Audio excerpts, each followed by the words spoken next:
masurprise ka na lang eh. Meron ka biglang kasalubong.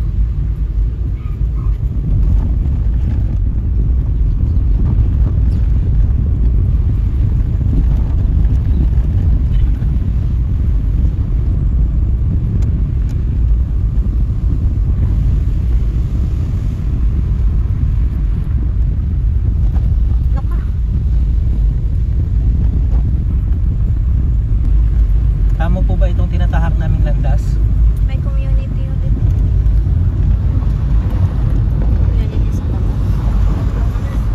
Naisip ko sobrang layo ng ano din na pinupunta nilang palengke or layo. Palibutan sila ng bundok. Wow. So, mga babiyahin yan, hindi kayo mag-aalala kasi may mga gasolinahan naman. Bukod doon, may mga nadaanan na rin kami. So, bago umakyat na Maliko, make sure na lang na full tank na lang kayo. Full tank. Tapos kanina meron din kaming nadaanan na parang nasiraan. So, ayun, check nyo lang din yung makina ninyo.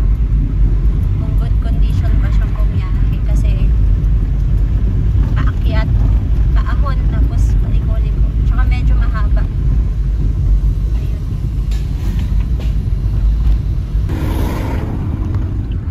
Yes,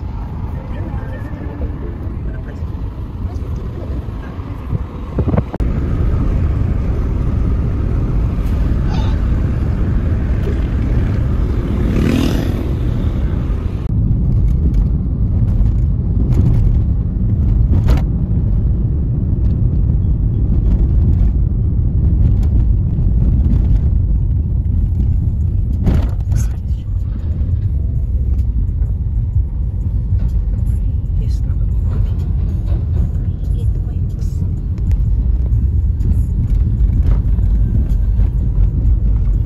Daming truck. yan ang kalaban dito. As of anong oras na? As of 11:45. 11:45 AM. Nasa ano na tayo? Solano, Nueva Vizcaya. Ayan. Daming truck dito. So parang napapatagal. Tapos marami din daan na ginagawa. Ayun. Guys, nakikita niyo yung truck na yun. Ayan. Yan yung nasa harap namin. Bali siya yung, parang siya yung leader. Leader ng ano na to. Ng traffic na to.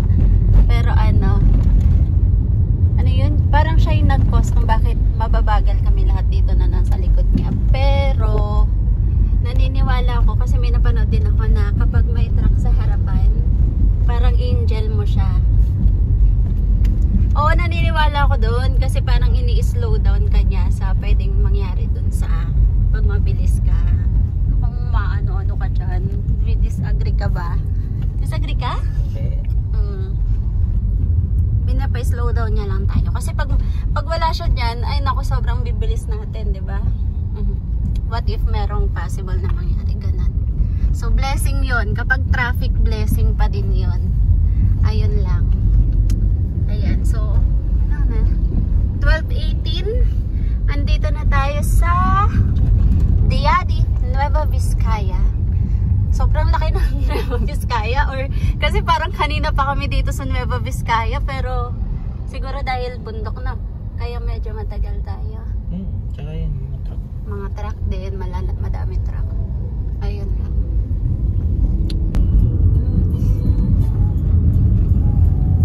As my God. sabi ko, katulog. Likod.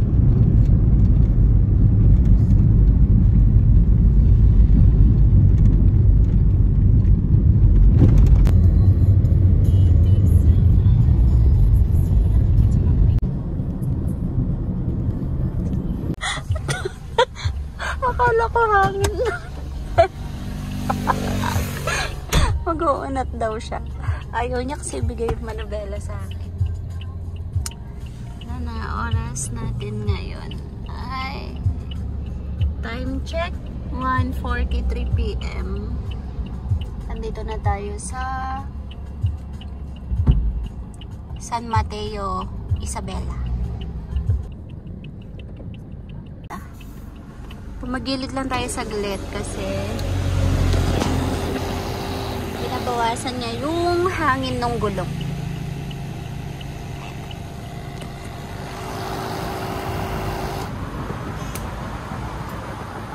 Ba't mo binabawasan ng hangin? Tigas. Matigas. Malubak-lubak yung daan na. Pag.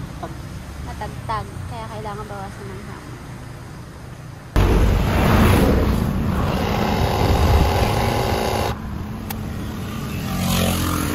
Nice!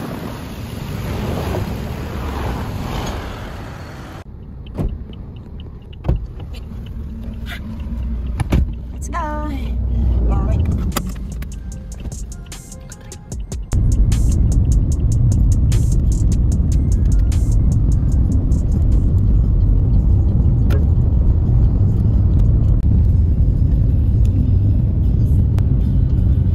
Nasa Santiago to Gigarao Road na tayo.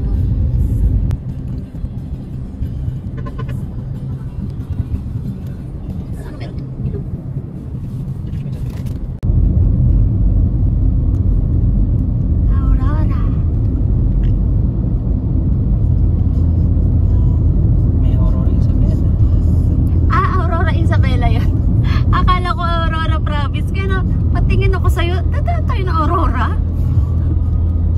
Aurora Isabela. Hindi lang masyadong naririnig. Ang bibilo?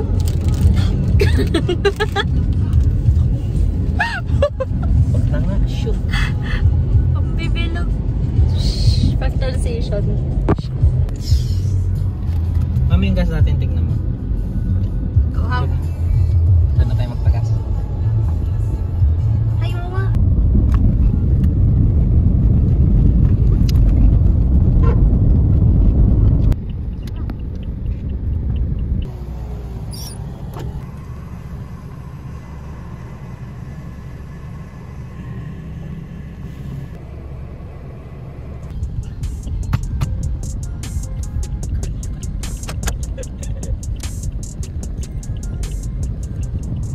Let's go again.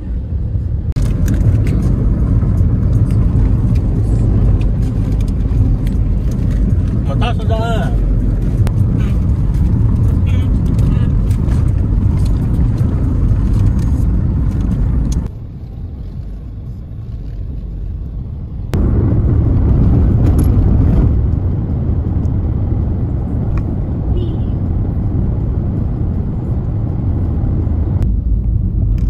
As of 3:47. 47. Welcome to Gigarao City.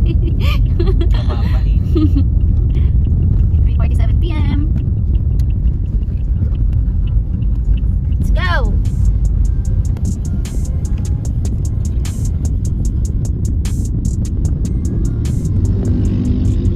We are entering Buntun Bridge. Sure ka? Buntun Bridge to. Eh, nasa ilalim po natin maya-maya lamang ang Cagayan River. Parang nagbabalita. Live na live. Live na live dito sa Buntun Bridge. Ayun na, ayun yung Cagayan River. Turo mo pa, andun lang. Ayun nga, ayun. Laki. Itoro mo. Yun din oh. Itoro. May trivia ka. Bakit bunton? Wala, joke lang. Alam mo, ang luwag ng anong Cagayan River oh. Ang luwag, ang laki. Oh, mahilo ka. Hello. Mahilo kayo. Itinabli ako ba sa kapalpakan mo na Buntun? Gusto ko sabihin sa Buntun Sina.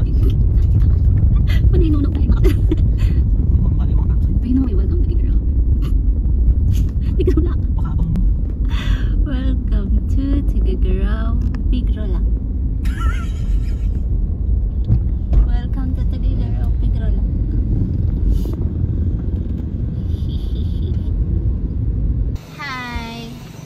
of 4 o'clock kami dumating dito sa SM City Tuguegarao. SM City Tuguegarao. Pahinga lang yung makin at saka kakain. Jollibee. Pagod na. Kain tayo. Ang init to. Hmm? Kape. See you in a bit, Cagayan! Check, layo mo.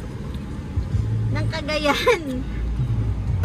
Ang bibilog, ang bibilog. Maputi, maitim kape. Hindi, hindi man ang maputi. Kape. Hi guys. So, alas 5 na. Nasa Tuguegarao pa kami. Bali, originally talaga dapat sa Angib Beach Club kami sana magka-camping. Kaya lang hanggang 4 PM lang daw yung pag-accept nila ng check-in. So, naghanap ako sa Facebook. Tapos, ang nakita ko yung Posorobo. Tapos, nag-message ako, nag-reply naman sila agad. So, hanggang 7 PM daw sila pwedeng mag-accept ng tent pitching. Bali, titignan pa natin kung kayang takbuhin ng kung kakayanin ng 2 hours from SM City Tuguegarao hanggang Posorobo Beach Club. Yun lang. God bless you. Head southeast to Bye. SM City. 5:30 PM na, pero nandito pa rin kami sa Tuguegarao. So 12 hours na simula nang umalis kami sa bahay. Pero siguro nasa more or less 10 hours na driving. Kaya marami kaming stop kanina dun sa Malico. Nag-stop din kami sa SM City Tuguegarao. Para nag-rest tayo dun ng 1 hour. Almost 1 hour din. So ayun, kapag binalak nyo din, ganito katagal eh. Wala pa kami, hindi pa kami nakarating. Kung hindi aabot ng 7 PM sa Posorobo, baka dito na lang kami sa sasakyan matulog.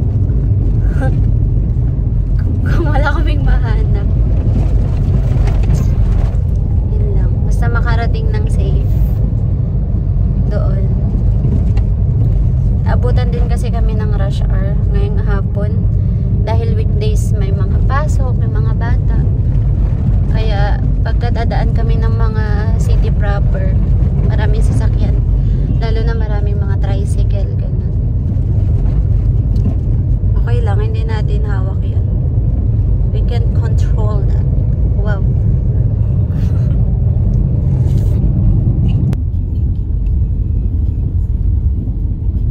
Ang tagig ng Tuguegarao, igig. Igig, igig.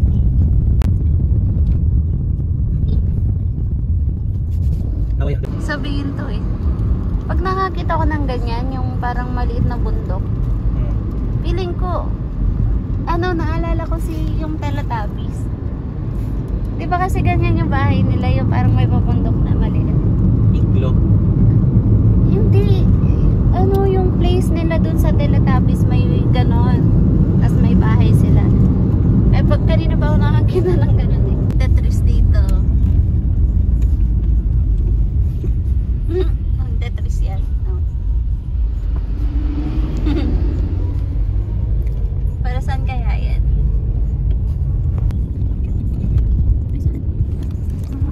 River.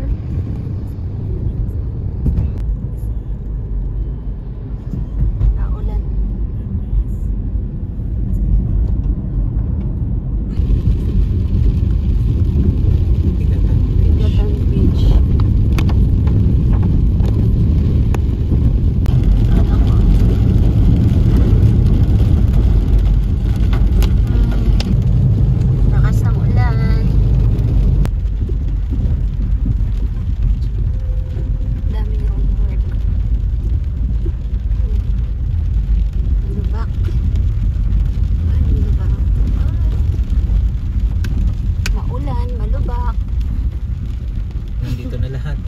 Dito na lahat. Malayo. Malayo. Malayo, madilim. Ayan. Pinus na lahat din yan. Madilim.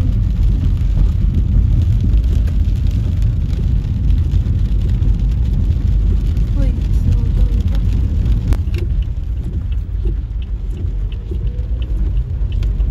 Jamwick, malapit na tayo. Continue on that Mission Road. 33 kilometers.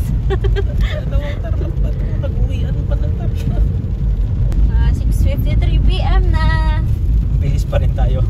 Kahit umuulan. Lakas pa ng ulan.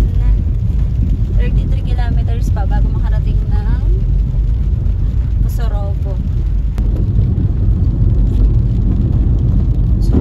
Ay.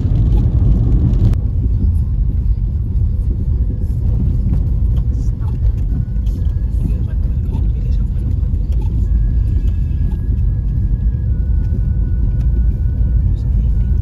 Welcome to Saan tayo?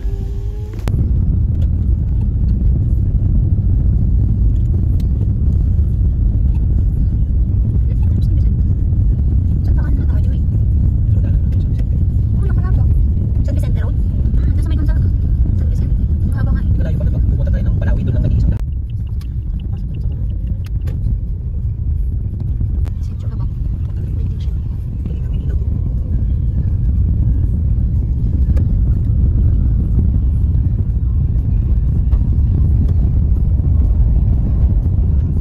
Hindi ko makakapaganda ngayon eh. Tarik na. Kahit pa paano may ilaw-ilaw dyan. Oh, tarik. Ay, Grabe. ito yung sinasabi ni J4 dun sa vlog niya. Oh. Ay, nag-engine brake ako. Sarap. Sarap mag-scrap lang. Parang sa labas na rin sila. Hindi, mag-aantay dyan. Ay, na-entrance oh. Pwede pumasok? Kaya? Baba ako. Ikot ko ngayon. Ba't may sasakyan sa labas? Diyan na rin ba natulog? Hindi na in-accept? Or what? Pwede rin. Ikot lang ako siguro. Sige po. May parking area sila dyan na malapag. Uy, dami na. Pusorobo. Sana i-accept ko. Kasi gusto na po namin matulog, kuya. Ay, ayun. May mga tao.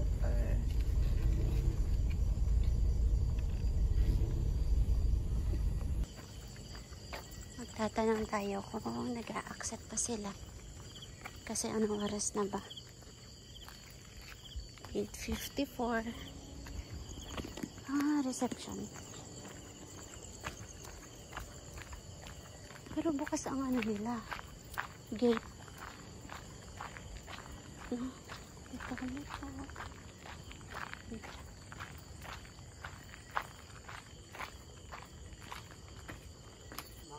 Kuya, pwede pa ba kami walk-in? Check-in?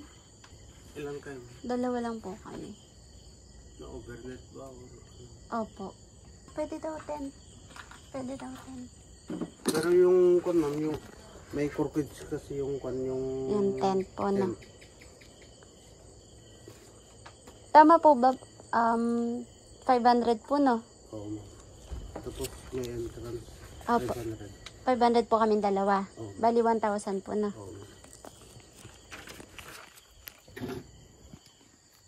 Urgente kayo lahat na gente pag si Aranda. Ay di lang important gente pag si Aranda no na ticket da.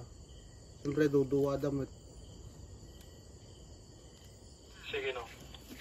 Ay, anyanagan mo, kuya? Makmak. Makmak. Ay, sige. Nakuha.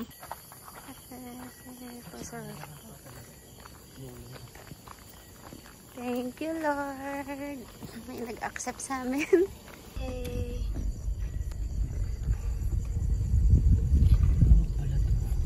So, in-accept po kami ng Pusorobo. Maraming salamat. 9 o'clock. you po. Shout out po kay Kuya Makmak po. Siya po yung nasa reception kanina. And ano po pa rin, parang tawag dito, in-accommodate pa rin niya kami. Kahit na, kasi ano, sinabihan na kami dun sa message na hanggang 7 PM lang yung cut off. Pero nagbakasakali pa rin kami na baka pwedeng mag-accept pa rin sila ng walk-in. Ayun. So dito pala guys, ano siya, parang hindi yata nagre-reserve. Parang walk-in lang pero may cut-off sila, parang ganun yung intindi ko. Kasi yung sa Angib ganun din eh. Hindi sila nagre-reserve pero nag-a-accept sila ng walk-in until 4 PM. Ayun. So, saan dito na tayo? Antayin lang natin si, ayun, yung Kuya Junjun. Siya siguro. Kuya Junjun.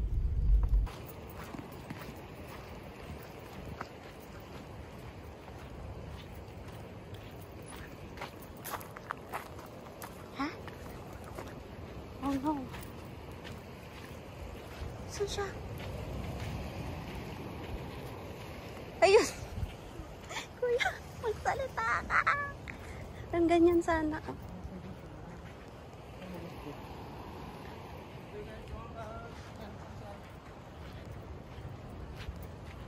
Niya kuya? Dito yung sir kayo tent sir. Wala din dito yung kuya. Ano sir? Ito. Kaya nang kailatan ko tayo si Armo sir yung tanin ka. Ita ay si kuya. Kata? Oo nga. Kuya, mading umatay danumit. No? Mading umatay danumit ta. Ang ba naman? Ni, ito tayo lang yan. Yung mga dumanon dito yung mga pating galagyan dati pangat ka na. Daddy, saan mo gusto? Saan sila?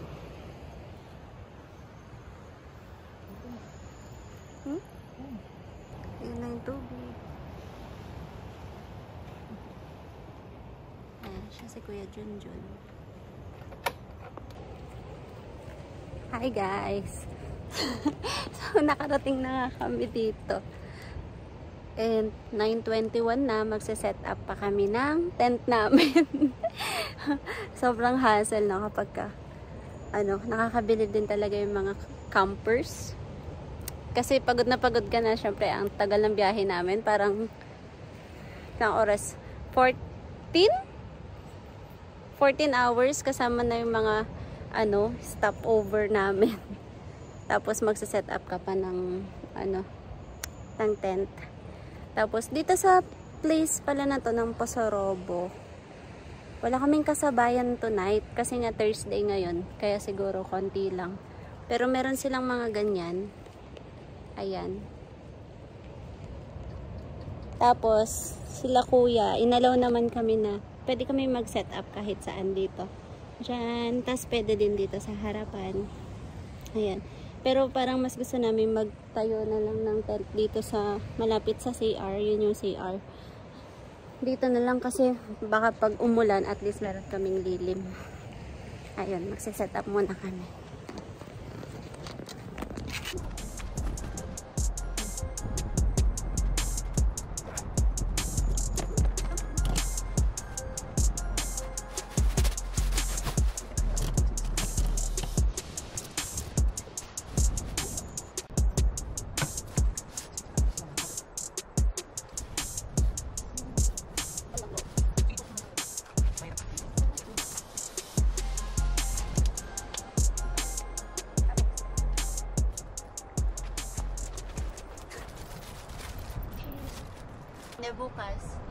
Bukas maliwanag, makikita natin yung itsura ng daan. Magugulat tayo na nakadaan tayo ngayong gabi. Yung sinasabi natin na hindi mo pa kasi alam, wala kang takot. Nung nalaman mo na, takot ka na. Guys, 10:20 PM na, nakapag-freshen up na kami. Meron naman tubig dun sa CR, tapos hiwalay yung marble tsaka yung shower room. Okay naman siya. Good night! Tomorrow again!